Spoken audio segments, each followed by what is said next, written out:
ഞങ്ങൾ ഇന്ന് വന്നിരിക്കുന്നത് കുമരകത്തെ ഒരുവട്ടിത്തറ എന്നുള്ള ഉമ്മൻചാണ്ടിയുടെ അമ്മ വീട്ടിലാണ്. ഇവിടെയാണ് 1943 ഒക്ടോബർ 31 അദ്ദേഹം ജനിച്ചു വീഴുന്നത്.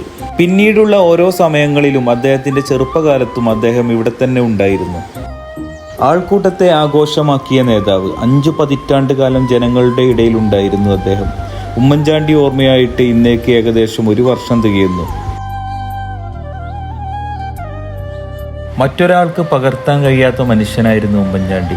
ഉമ്മൻചാണ്ടിയുടെ പ്രിസ്ക്രിപ്ഷനുമായിട്ട് മണർകാട് മെഡിക്കൽസിൽ പോയാൽ ഏത് രോഗികൾക്കും ആവശ്യത്തിനനുസരിച്ച് ഫ്രീ ആയിട്ട് മരുന്ന് അവിടുന്ന് കൊടുത്തിരുന്നു. ഒരുപാട് ആളുകളെ സഹായിച്ച നല്ലൊരു ജനനായകനായിരുന്നു ഉമ്മൻചാണ്ടി.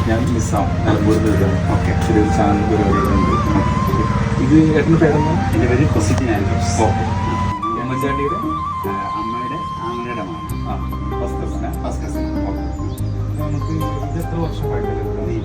200 വർഷമായിട്ടുള്ള ഉമ്മൻചാണ്ടി ജനിച്ചത് ഈ വീട്ടിലാണ്. ജനിച്ച മുറിയാണ്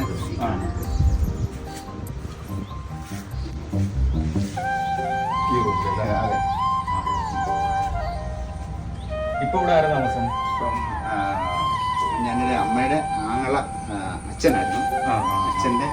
അച്ഛൻ മരിച്ചുപോയി. അച്ഛൻ്റെ കൊച്ചമ്മയും മകനും ഭാര്യയും ഉണ്ടായിരുന്നു.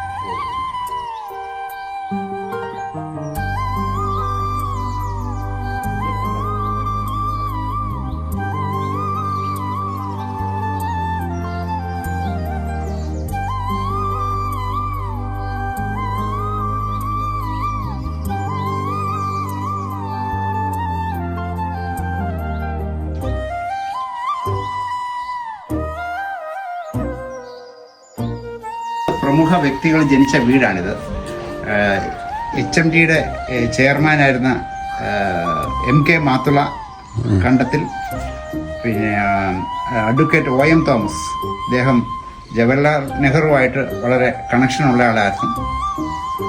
അദ്ദേഹം അഡ്വക്കേറ്റ് OM തോമസ് ഇവിടുത്തെ ഇതിൻ്റെ വീടിൻ്റെ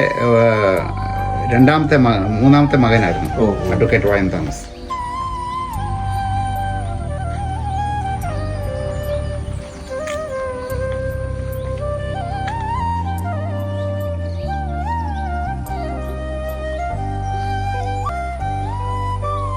ഏകദേശം 200 വർഷം പഴക്കമുണ്ട് ഈ തറവാട് വീടിന്.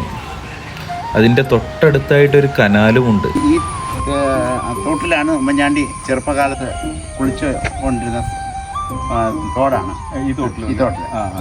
പുള്ളി അപ്പോൾ വേനലവധിക്കാലത്ത് ഇവിടെയാണ് വരുന്നത്. മധ്യവേനലവധിക്കാലത്ത് എല്ലാവരുടെ വീട്ടിൽ വരുമ്പോൾ എല്ലാവരും കൂടി സ്ഥിരമായിട്ട് തോട്ടിൽ കുളിക്കുകയാണ്. അത് ഹോബിയാണ്. മരിക്കൻ്റെ തൊട്ടടുത്തൊക്കെ വന്നിരുന്നു ഇവിടെ. ഇതിൻ്റെ തലേ വർഷം അച്ഛൻ മരിച്ചത് 40 ദിവസം. ഇത്രയും സൗമ്യനായ, ലളിതമായി മനുഷ്യരോട് ഇടപഴകുന്ന മറ്റൊരു നേതാവ് ഇന്നേ വരെ കേരള രാഷ്ട്രീയത്തിൽ ഉണ്ടായി കാണില്ല. ഇനി അങ്ങോട്ട് ഉണ്ടാകാനും പോകുന്നില്ല.